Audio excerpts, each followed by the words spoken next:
గెలుస్తాము అనేది కూడా చేసుకుంటున్నారు. కాబట్టి బీఆర్ఎస్ పార్టీ ప్లాన్ ఏంటి? అట్లే సోనియా గాంధీ గారు పోటీ చేస్తారన్న దాని మీద బీఆర్ఎస్ ఏమనుకుంటారు? ముందుగా యువటి ప్రేక్షకులకు, ప్యానెల్ పెద్దలకు మీకు నమస్కారం అండి.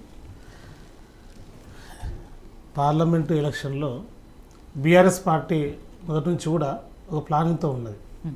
మరి ఏదైతే 16 ఉన్నటువంటి మొత్తం 17లో 16 అనేది మా ఆలోచన.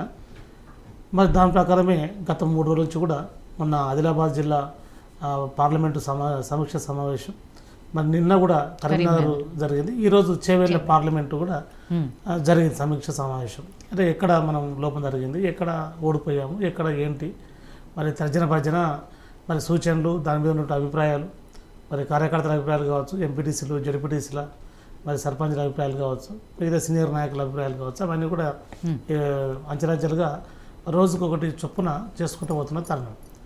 అయితే ఈ ఏదైతే ఎలక్షన్ అంటే లోక్సభ ఎలక్షన్ వచ్చే లోపల గెలుపు గురాలను గౌరవ బీఆర్ఎస్ పార్టీ వ్యవస్థాపక అధ్యక్షుడు కేసీఆర్ గారు, కేటీఆర్ గారు, హరీష్ రావు గారు వీరంతా కూడా ఈ సమీక్షలో, ఈ సమావేశాల్లో అభిప్రాయాలను తీసుకొని గెలిచే గుర్రాలను ఎంపిక చేసుకొని, మరి ఏదైతే మొన్న జరిగినటువంటి శాసనసభ ఎన్నికల్లో ఉన్నటువంటి లోపాలని సరిదిద్దుకుంటూ, ప్రజల్లో మమేకం అవుతూ, ప్రజల్లో కలిసిపోతూ, మరి ఇంకా ఏం చేయాలి అన్నటువంటి నినాదం, మరి పార్లమెంట్లో కూడా ఖచ్చితంగా తెలంగాణ వాదాన్ని, తెలంగాణ బలాన్ని, తెలంగాణ దళాన్ని వినిపించే రీతిగా, అంటే ఇక్కడ మనకు ఎన్నో ఉన్నాయి. రాష్ట్ర విభజన తర్వాత 2014 జూన్ 2 తారీఖున రాష్ట్ర విభజన తర్వాత ఏదైతే రాష్ట్ర విభజన కమిటీ ఉందో రావాల్సినటువంటి విభజనకు సంబంధించినటువంటి మనకు రాసిన వాటా ఇంకా రాలేదు. చాలా మండలాలు తీసుకెళ్ళి ఆంధ్ర కలిపెట్టాను, 7 మండలాలు కలిపాను, వాటి తీసుకొచ్చే అంశాలు ఉన్నాయి, ఐటీఆర్ అంశాలు ఉన్నాయి, విమానాశ్రయం రైల్వే కోచ్ అంశాలు ఉన్నాయి. అదేవిధంగా హైదరాబాద్ ఎయిమ్స్ ఒక ఎయిమ్స్ ఉండాలి, పెద్ద ఆసుపత్రి ఉండాలి అనేది ఒక ఆలోచన.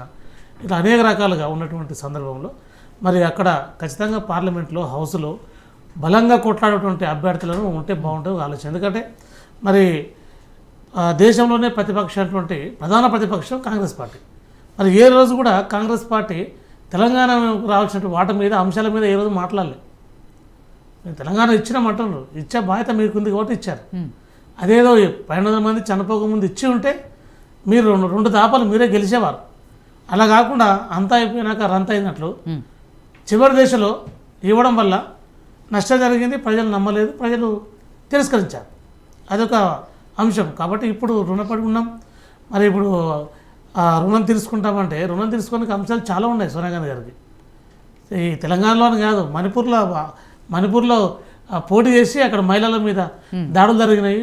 అక్కడున్న బీజేపీ పార్టీ మహిళలను చంపింది, వివస్త్రం చేసి ఈ ప్రజాస్వామ్య రాజ్యంలో పట్టపగలు వివసన చేసి, మానభంగం చేసి చంపినటువంటి దాఖలు అక్కడ ఉన్నాయి. కాబట్టి అక్కడ మహిళల మీద జరిగినటువంటి దాడులు, అత్యాచారాలను వారిని వ్యతిరేకిస్తూ అక్కడ పోటీ చేసి పార్లమెంటుకు పోతే ఈరోజు చరిత్రలో నిలిచిపోతాయి అని మాదొక అభిప్రాయం, మాకు ఆలోచన, అంతే. ఇది విమర్శ కాదు. కాబట్టి ఈ ఆలోచన రీతిలో ఇట్లా కొనసాగుతున్న అంశం. కాబట్టి మరి కాంగ్రెస్ పార్టీ ఏఐసిసి నిర్ణయం కావచ్చు, సిడబ్ల్యూసి నిర్ణయం కావచ్చు, మరి తెలంగాణ ప్రదేశ్ కాంగ్రెస్ పార్టీ వాళ్ళ నిర్ణయం కావచ్చు, వారు ఎక్కడ పోటీ చేస్తారు, ఎక్కడి నుంచి నిలబడతారు అనేది వాళ్ళ సొంత నిర్ణయం. ఎక్కడి నుంచి నిలబడ్డా మా అభ్యర్థులు ఉంటారు. మరి మా ఓటు బ్యాంక్ మాకుంది, మేము చేసే ప్రయత్నం మేము చేస్తాం, మేము ప్రజలకు వెళ్తాం. మరి గతంలో జరిగిన లోపాలు ఉంటే కూడా సరిదిద్దుకుంటాం అనేది ఒక ఆలోచన. మరి తెలంగాణ వాదాన్ని, తెలంగాణ బలాన్ని, తెలంగాణ యొక్క రావాల్సినటువంటి అంశాలను, సంక్షేమ ఫలాలు, రావాల్సినటువంటి అనేకటువంటి అభివృద్ధి ఫలాలను తీసుకురావాలంటే అక్కడ బలంగా తెలంగాణ కోసం మాత్రమే పోరాటం చేసేటువంటి పార్లమెంటు సభ్యులు మాత్రం ఉండాలి అని ఒక ఆలోచన ఇది మేడం. కాబట్టి ఈ దిశగా మేము ప్రయత్నం చేస్తున్నాం. ఖచ్చితంగా మేము ఈ 17లో పోటీ చేస్తాం, నిలబడతాం.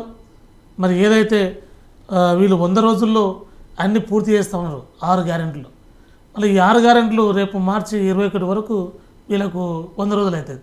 మరి ఆ లోపల వాళ్ళు ఏ విధంగా నిలుపుకోగలరు, ఇచ్చిన మాట ఏ విధంగా చేయగలరు, ఎట్లా చేయగలరు అనే దాని మీద మేము కూడా తర్జుమా చేసుకొని దాని తర్వాత మేము ప్రజలకు తీసుకెళ్తాం. ఇది కూడా ప్రజాస్వామ్యయుతంగా.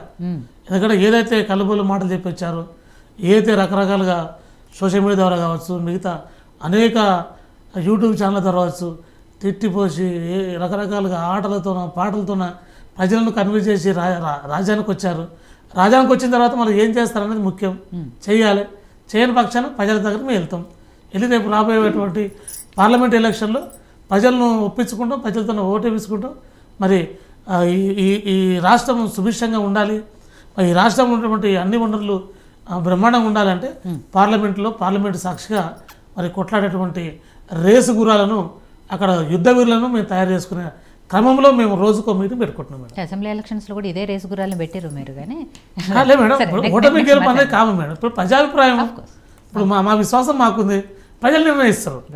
సో పశుపతి గారు, అన్ని పార్టీలు కూడా పార్లమెంట్కి సంబంధించి ఎక్కువ సీట్లు గెలవాలని టార్గెట్గా పెట్టుకున్నాయి. దానికి తగ్గట్టుగానే ప్లాన్స్ చేస్తున్నారు. అందులో భాగంగానే ఇవాళ కాంగ్రెస్ పార్టీ కూడా సోనియా గాంధీ గారిని తెలంగాణ నుంచి పోటీ చేయించాలి అనేది. సో అది సరే, అది ఎక్కడి నుంచి కన్ఫర్మ్గా పోటీ చేస్తారు అనేది ఇంకా అఫీషియల్గా రానప్పటికీ ప్రస్తుతం అయితే ఖమ్మం నుంచి పోటీ చేస్తారు అనేది ఉంది. కాబట్టి నిజంగా ఆవిడ తెలంగాణ నుంచి పోటీ చేస్తే ఆ ప్రభావం ఎంతవరకు ఉంటుంది, మిగిలిన పార్టీలపై పడే అవకాశం ఉందా లేదా, ఓవరాల్గా అసలు పార్లమెంట్ ఎలక్షన్స్ ఎలా ఉండబోతున్నాయి తెలంగాణకు సంబంధించి?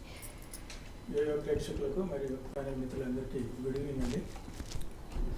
గతంలో సోనియా గాంధీ గారు నాకు తెలిసినంత వరకు 1999లో ఆవిడ రెండు కాన్స్టిట్యున్సీల నుండి పోటీ చేసింది. ఒకటి వచ్చేసి అమేథీ, ఒకటి వచ్చేసి కర్ణాటకలో. ఈ రెండు